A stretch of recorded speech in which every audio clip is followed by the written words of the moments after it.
नमस्कार, स्वागत है आपका इस YouTube चैनल पर।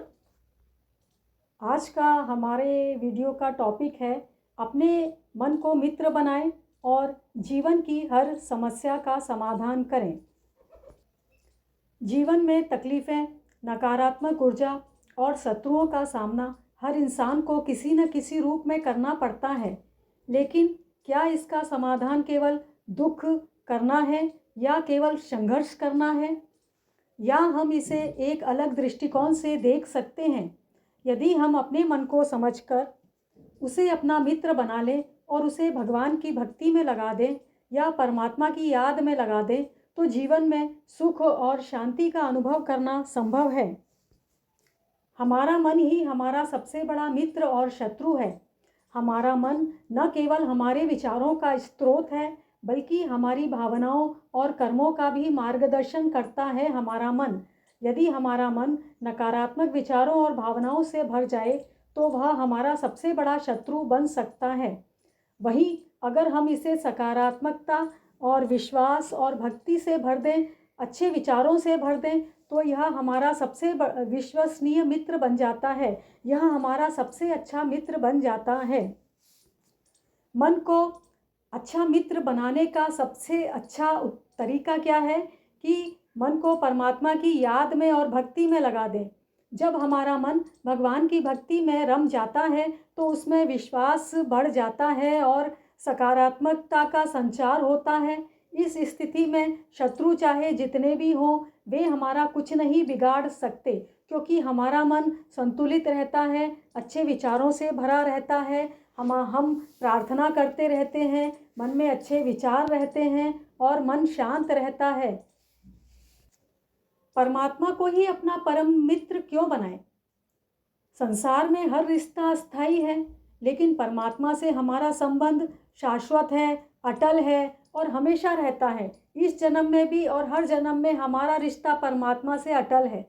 जब हम भगवान को, परमात्मा को या ईश्वर को अपना मित्र बना लेते हैं, अपना साथी बना लेते हैं, तो सुख और दुख दोनों में हमें उनका सहारा मिलता है। सुख में अभिमान नहीं होता और दुख में निराशा नहीं आती। संसार के मान अपमान, सफलता असफलता से प्रभावित हुए बिना हमारा मन स्थिर रहता है और ईश्वर के नाम का सुमिरन करता रहता है, प्रार्थना करता रहता है, अच्छे कार्य करता रहता है। भगवान को अपना साथी बना लेने का यह अर्थ नहीं है कि जीवन में कठिनाइयाँ समाप्त हो जाएंगी, दुख समाप्त हो जाएंगे, असफलता समाप्त हो जाएगी, बल्कि इसका अर्थ यह है कि हम हर परिस्थिति को ईश्वर की इच्छा मानकर अपने विकास के लिए, अपनी आत्मा की मुक्ति के अवसर के रूप में हर घटना को देख पाएंगे। अब हम यह जानते हैं कि हमारे जीवन में जो कठिनाइयाँ आ रही हैं या दुख तकलीफ आ रहे हैं, उनका रहस्य क्या है। जीवन में जो विपरीत परिस्थितियाँ आ रही हैं, जो कठिनाइयाँ आती हैं, जो नकारात्मक घटनाएं होती हैं, जो लोग हमारे साथ बुरा व्यवहार या हमारे साथ अपमान कर रहे हैं, वे हमें मजबूत बनाने के लिए आते हैं हमारे जीवन में, या ईश्वर हमें कोई बड़ी जिम्मेदारी देना चाहता है, उसके लिए तैयार करवा रहा होता है, इसलिए यह ऐसी घटनाएं हमारे जीवन में आती हैं। परमात्मा हमें कुछ बड़े कार्य की जिम्मेदारी देना चाहते हैं, इसलिए वह हमें पात्र बनाना चाहते हैं, ताकि हम अपने कर्म और जीवन को सार्थक बना सकें। जब हम यह समझ लेते हैं कि जीवन के सुख दुख केवल ईश्वर की कृपा है, तो हम हर परिस्थिति में उनका सुमिरन करते हुए आगे बढ़ सकते हैं। हर घटना में हमारा दृष्टिकोण बहुत ही महत्वपूर्ण होता है। दृष्टिकोण में बदलाव भी जरूरी होता है। हमारी चेतना की उच्च अवस्था यह सुनिश्चित करती है कि हम हर परिस्थिति में कृपा का अनुभव करें। जब हमें कोई बुरा व्यवहार मिलता है तो हमें यह समझना चाहिए कि वह व्यक्ति अपने संस्कारों के अनुसार काम कर रहा है। उसकी नकारात्मकता का जवाब बदले की भावना से देने के बजाय हमें अपना मन भगवान की ओर मोड़ना चाहिए। हमें भगवान को याद करना चाहिए। यह दृष्टिकोण हमारे मन में शांति पैदा करता है और हमें जो है वो सकारात्मक ऊर्जा से भर देता है। इससे हमारे नकारात्मक कर्म बंधनों से भी हमें मुक्ति मिलती है। जब हमारा मन सदा ईश्वर के नाम में रहता है तो हम संसार में रहते हुए भी अपने जीवन को आध्यात्मिक ऊंचाइयों पर ले जा सकते हैं, अपने जीवन को सार्थक कर सकते हैं। मीरा ने अपना मन भगवान में लगाया तो मीरा को क्या मिला? संत तुलसीदास जी ने, संत कबीर दास जी ने, संत रविदास जी ने और बहुत से संतों ने और भक्तों ने मन भगवान में लगाया तो उन्हें क्या मिला?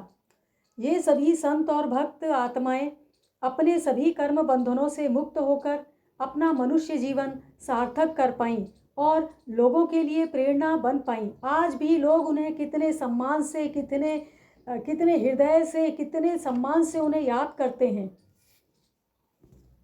इस सारी जानकारी का यही निष्कर्ष निकलता है कि जीवन में नकारात्मक ऊर्जाओं और शत्रुओं का समाधान हमारी उच्च चेतना में है, हमारे मन के विचारों के परिवर्तन में है, मन की स्थिति के परिवर्तन में है, मन के दृष्टिकोण के परिवर्तन में है। अपने मन को परमात्मा की भक्ति में लगाकर उसे सकारात्मक और शांत बना लें। सुख दुख, सफलता असफलता को समान दृष्टि से देखें और हर परिस्थिति में ईश्वर का सुमिरन करें। जब परमात्मा हमारा परम मित्र बन जाता है तो हमारा मन भी हमारा परम मित्र बन जाता है, तो जीवन में आने वाली हर चुनौती एक अवसर बन जाती है और हमारा जीवन सुख, शांति और सार्थकता से भर जाता है, सकारात्मक ऊर्जा से भर जाता है। आशा है यह जानकारी आपको अच्छी लगी होगी। यदि जानकारी अच्छी लगी हो तो कृपया इस वीडियो को लाइक और शेयर करें। यदि आपने अभी तक इस चैनल को सब्सक्राइब नहीं किया है तो इसे सब्सक्राइब करें। धन्यवाद।